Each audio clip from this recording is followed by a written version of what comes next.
Rasayan Dunia. In the last video of MSc final year, we had discussed about the non-benzenoid aromatic compounds. And non-benzenoid aromatic compounds में हमने tropon and tropolone है वो discuss किया था. By this video, we are going to start the new non-benzenoid aromatic compound that is azulene. And azulene is an bicyclic non-benzenoid aromatic compound. अभी तक हमने जो दो non-benzenoid aromatic compound किए हैं, दोनों monocyclic थे, tropon and tropolone.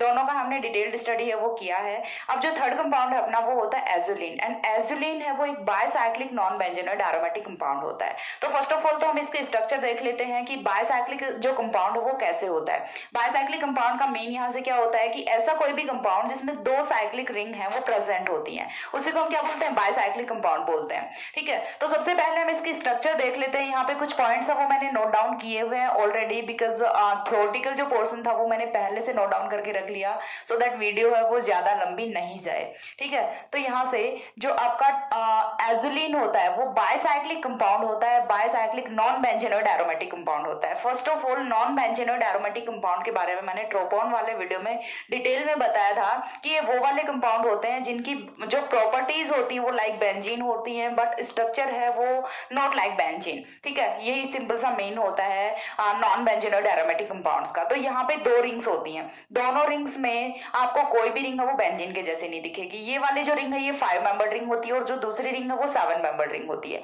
एजुलिन में दो रिंग्स होती हैं, one is 5 membered ring, another is 7 membered ring. ठीक है, 5 मेंबर्ड रिंग में और 7 मेंबर्ड रिंग में यहाँ पे कॉन्जुगेटेड डबल बॉन्ड्स हैं वो प्रेजेंट रहते हैं. ठीक है, डबल बॉन्ड्स हैं वो प्रेजेंट रहते हैं और कॉन्जुगेशन यहाँ पे प्रेजेंट होता है. ये चीज बाय द स्पेक्ट्रोस्कोपी भी यहाँ से स्टडी की गई है. ठीक है, स्पेक्ट्रोस्कोपिक जो इसका स्पेक्ट्रोस्कोपिक जो हम बोल सकते हैं कि एविडेंस है वो भी यहाँ से प्रूव करते हैं कि यहाँ पे कॉन्जुगेटेड सिस्टम है वो प्रेजेंट होता है इन द एजुलिन, जो कि हम आगे वाले पॉइंट्स में पढ़ने वाले हैं. तो फर्स्ट ऑफ ऑल हमने बात की स्ट्रक्चर की.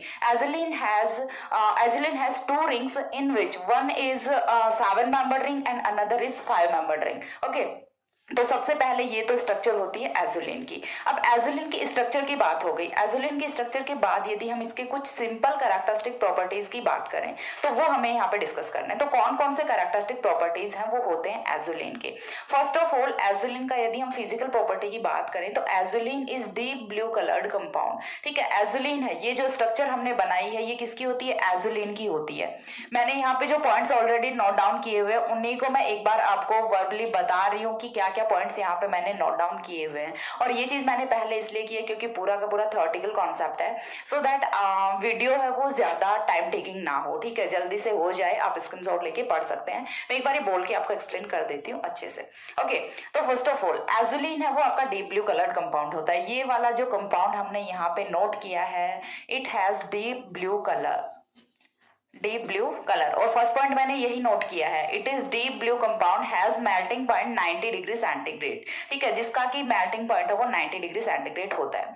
सेकंड पॉइंट यहाँ से ये आता है azulene is isomeric with naphthalene. ठीक है, नैफ्थलीन की स्ट्रक्चर है वो सभी ने पढ़ी होती है. नैफ्थलीन की स्ट्रक्चर जिसमें दो कॉन्जुगेट जिसमें दो कंपोज्ड बेंजीन रिंग्स होते हैं, यानी कि दो बेंजीन रिंग्स वो साथ में जुड़ी होती हैं, फ्यूज्ड होती हैं, तो हम उसे क्या बोलते हैं, नैफ्थलीन बोलते हैं. ठीक है, तो जो एजुलिन है वो आइसोमेरिक होता है नैफ्थलीन के साथ में. नैफ्थलीन की स्ट्रक्चर है वो कुछ इस टाइप से होती है. ठीक है, एक बेंजीन रिंग ये हो गई, दूसरी बेंजीन रिंग ये हो गई. ठीक है, दोनों बेंजीन रिंग में यदि टोटल नंबर ऑफ कार्बन आप काउंट करोगे तो टोटल नंबर ऑफ कार्बन है वो कितना होता है, 6 कार्बन एक रिंग के हो गए एंड 4 कार्बन दूसरे रिंग के हो गए. यदि ये वाले 2 कार्बन है ये तो फ्यूज्ड है ना, तो 4 इस वाले रिंग के 4 इस वाले रिंग के और 2 है वो तो कॉमन है, तो कितने हुए, टोटल नंबर ऑफ कार्बन है वो यहाँ से 10 कार्बन होते हैं. वहीं यदि हम एजुलिन की बात करें तो एजुलिन में ये वाला कार्बन और ये वाला कार्बन, दोनों कार्बन है वो कॉमन कार्बन है, फ्यूज्ड कार्बन है. देन बचते कितने कार्बन है, 1 2 3 4 5, 1 2 3. ठीक है, 5 and 3 8 + 2 10. दोनों ही जो कंपाउंड है उनमें नंबर ऑफ कार्बन एटम्स वो 10 होता है. So these both compounds are isomeric with each other. ठीक है, जो आपका एजुलिन है वो नैफ्थलीन के साथ में आइसोमेरिक फॉर्म में होता है. एंड ऐसा होता क्यों है, इस चीज का रीजन क्या है, तो इस चीज का रीजन ये होता है because azulene is less stable in compare to naphthalene. Naphthalene वाली जो फॉर्म है वो मोर स्टेबल होती है. जब दो आइसोमर्स होते हैं और उनमें से कोई एक मोर स्टेबल होता है तो प्रेफरेंस किसको दी जाती है, जो कि मोर स्टेबल होता है. तो यही चीज यहाँ पे भी होती है कि एजुलिन है वो नैफ्थलीन के साथ में आइसोमेरिक फॉर्म में होता है. और ऐसा क्यों होता है, because naphthalene is much more stable in compare to azulene. और उस चीज को हम एक्सप्लेन कर सकते हैं by the resonance energy of azulene and naphthalene. यहाँ पे यदि हम बात करें about the resonance energy of azulene, तो azulene has 49 kilo calorie per mole resonance energy, where as naphthalene has 77 kilo calorie per mole resonance energy, जो कि मैंने यहाँ पे पॉइंट लिखा हुआ है। ठीक है, फर्स्ट पॉइंट मैंने यहाँ पे डिस्कस किया था, it is deep blue compound that has melting point 90 degree centigrade. It is isomeric with naphthalene but it is less stable then naphthalene. ठीक है, आइसोमेरिक होता है बट लेस स्टेबल होता है, जो पॉइंट मैं आपको एक्सप्लेन कर चुकी हूँ ऑलरेडी।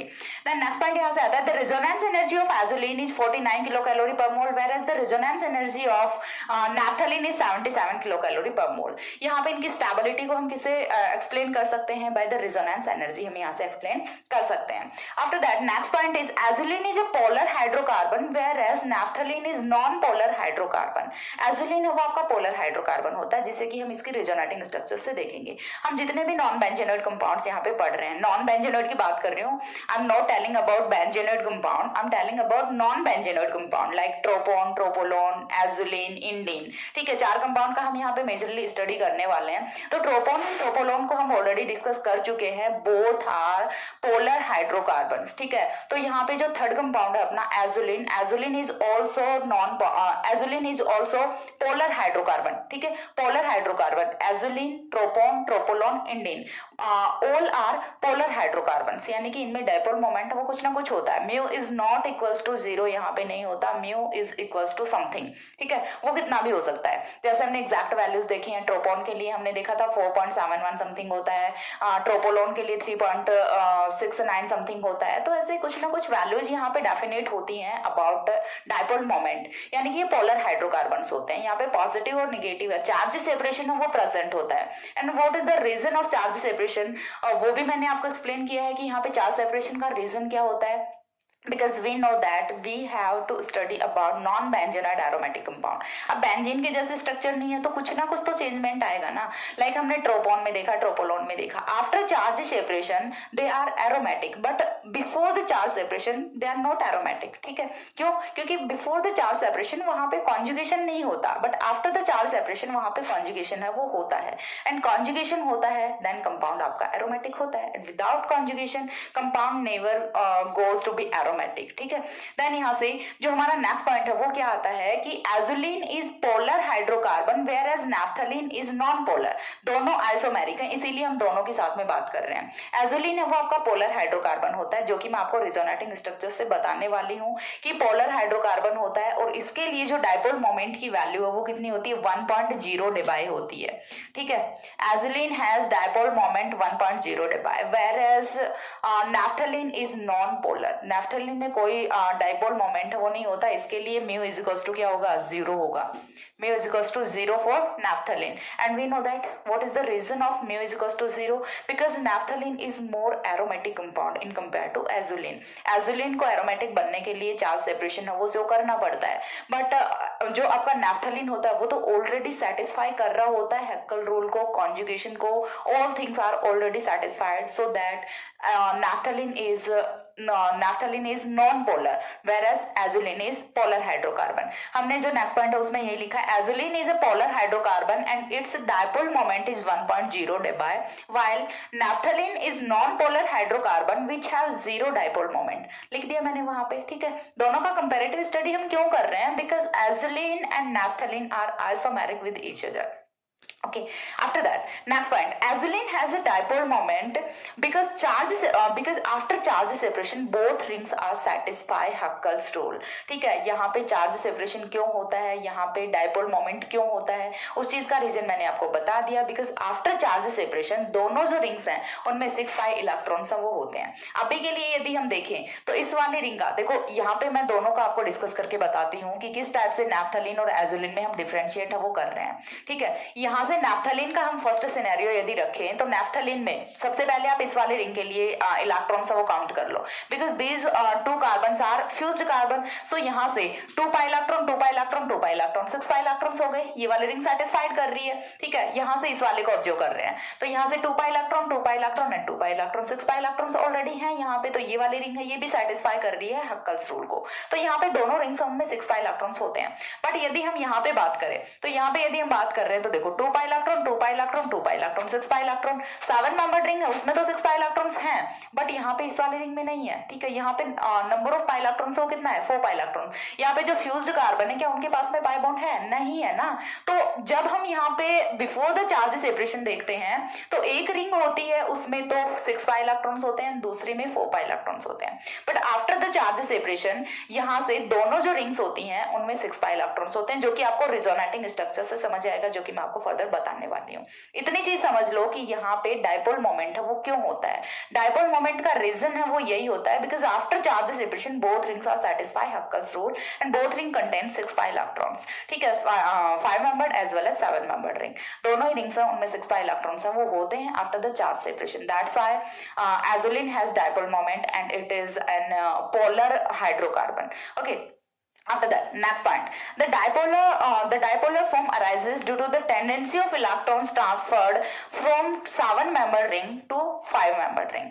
अब यहाँ पे डायपोल मोमेंट है वो क्यों होता है, तो डायपोल मोमेंट होने का रीजन है वो यहाँ से ये होता है कि जो 7-member रिंग होती है उसकी टेंडेंसी होती है to transfer the electrons towards 5-member ring. 7-member ring है वो इलेक्ट्रॉन्स का ट्रांसफर है वो कहाँ पे करेगी, टुवर्ड्स 5-member रिंग करेगी। यानी कि इतना यहाँ से जनरल आइडिया लग जाता है कि 7-member ring is going to be positive and 5-member ring is going to be negative। यानी कि 7-member रिंग पे तो यहाँ पे कौन सा चार्ज आने वाला है, पॉजिटिव चार्ज आने वाला है, एंड जो 5-member रिंग है उस पे कौन सा चार्ज आने वाला है, नेगेटिव चार्ज आने वाला है आफ्टर द चार्ज सेपरेशन। तो यहाँ से चार्ज सेपरेशन का इतना आइडिया लग रहा है, जो कि हमें रेजोनेटिंग स्ट्रक्चर से देखना है कि 5-member रिंग पे तो नेगेटिव चार्ज आएगा एंड 7-member रिंग पे पॉजिटिव चार्ज आएगा। और ये चीज हम कैसे बोल सकते हैं, बिकॉज हमने यहाँ पे लिखा है कि यहाँ पे टेंडेंसी होती है 7-member रिंग की to transfer electrons towards 5-member ring. अब 5-member रिंग की तरफ इलेक्ट्रॉन जा रहे हैं, यानी कि 5-member रिंग पे इलेक्ट्रॉन डेंसिटी है वो बढ़ रही है, इलेक्ट्रॉन डेंसिटी बढ़ रही है, दैट मींस नेगेटिव चार्ज है वो इंक्रीज करेगा।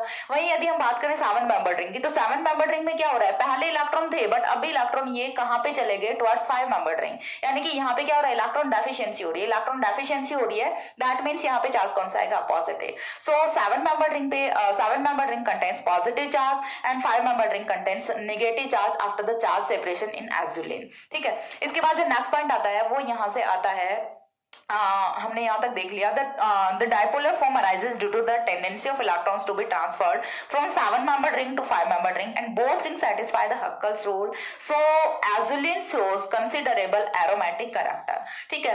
And charge separation, dipole moment, या फिर हम बोल सकते हैं कि पोलर स्ट्रक्चर होना क्यों नेसेसरी हो रहा है यहाँ पे, तो वो हो रहा है because so azulene shows considerable aromatic character, क्योंकि यहाँ पे इसे एरोमेटिक होना है। एंड मैंने बार बार एक ही चीज बताई है कि ऑर्गेनिक केमिस्ट्री में कोई भी कंपाउंड है वो सबसे ज्यादा स्टेबल कब होता है, जब वो एरोमेटिक होता है। तो एरोमेटिसिटी को गेन करने के लिए कोई भी कंपाउंड है वो कहां तक भी जाएगा, ठीक है। तो यहाँ पे तो इन्हें सिर्फ चार्ज सेपरेशन करना है, और यहाँ पे तो डायपोल मोमेंट है वो भी बहुत कम होता है। हमने तो इससे ज्यादा डायपोल मोमेंट वाले कंपाउंड्स वो ऑलरेडी डिस्कस किए हुए हैं नॉन बेंजेनॉइड में, जो कि आपका ट्रोपोन एंड ट्रोपोलोन था, ठीक है। तो चार्ज सेपरेशन का रीजन क्या है, to be aromatic, azulene to be aromatic after the charge separation.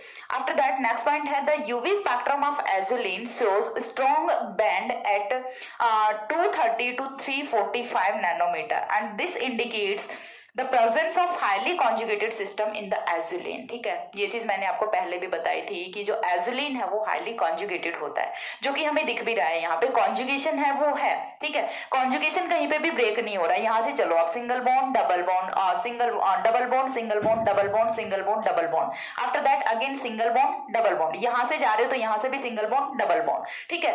यदि आप पर्टिकुलर रिंग का नहीं देख रहे हो, हम बात कर रहे हैं ओवरऑल एजुलिन कंपाउंड की, तो ओवरऑल एजुलिन कंपाउंड में जो कॉन्जुगेटेड सिस्टम है वो हाईली कॉन्जुगेटेड सिस्टम होता है, और उसे कौन एक्सप्लेन कर रहा है, यूवी स्पेक्ट्रम एक्सप्लेन कर रहा है, ठीक है। यदि हम बात करें यूवी स्पेक्ट्रम की, तो यहाँ पे जो एब्जॉर्प्शन बैंड है वो ऑब्टेन होता है 230 to 345 नैनोमीटर पे, और ये कॉन्जुगेटेड जो कंपाउंड्स होते हैं उन्हीं के लिए होता है, वी नो दैट, ठीक है। जहां पे कॉन्जुगेशन होता है and that's why it has deep blue colour, ठीक है। ये जो कॉन्जुगेशन होता है इसी की वजह से यहाँ पे डीप ब्लू कलर भी होता है, बिकॉज वी नो दैट कि जब भी कोई कंपाउंड है उसका एब्जॉर्प्शन बैंड है वो होता है इन बिटवीन 200 to 800, नैनोमीटर। तो यहाँ से इस वाली रेंज में जिन भी कंपाउंड्स का एब्जॉर्प्शन बैंड होता है तो वो सारे के सारे कंपाउंड्स वो कलरफुल होते हैं। एंड यहाँ पे कुछ ऐसा ही हो रहा है 230 टू 345 किसके बीच में आ रहा है, इन बिटवीन 200 टू 800 नैनोमीटर। सो इस वाली वेवलेंथ में जितने भी कंपाउंड्स होते हैं उनका एब्जॉर्प्शन होता है वो सारे के सारे कलर्ड कंपाउंड होते हैं, सॉरी वो सारे के सारे कलर्ड कंपाउंड होते हैं। ठीक है, और कलर यहाँ पे इसका जो डीप ब्लू कलर है उसका रीजन यही है कि इसमें कॉन्जुगेशन है वो बहुत ही हाईली कॉन्जुगेटेड सिस्टम होता है, that's why it has deep blue colour. ठीक है, तो ये थे अबाउट द एजुलिन कुछ पॉइंट्स जो कि मैंने यहाँ पे ऑलरेडी डिस्कस किए हुए थे, ऑलरेडी मैंने यहाँ पे राइट डाउन किए हुए थे जो कि मैंने आपको डिस्कस करके बताया। इसके बाद हमें इसकी रिजोनेटिंग स्ट्रक्चर्स देखनी है जो कि हम नेक्स्ट देखने वाले हैं, क्योंकि हम बार बार बात कर रहे हैं about charge separation, about dipole moment, तो हमें रिजोनेटिंग स्ट्रक्चर से ही समझ आएगा कि यहाँ पे कैसे चार्ज सेपरेशन हो रहा है, कैसे डाइपोल मोमेंट है, तो वो हम जब रिजोनेटिंग स्ट्रक्चर देखेंगे तो वहीं से समझ आएगा। ठीक है, रिजोनेटिंग स्ट्रक्चर देखेंगे। और एक चीज हमने बोली है कि जो azulene is isomeric with naphthalene, तो azulene isomeric with naphthalene, but how, जब हम इसे 350 डिग्री सेंटीग्रेड टेम्परेचर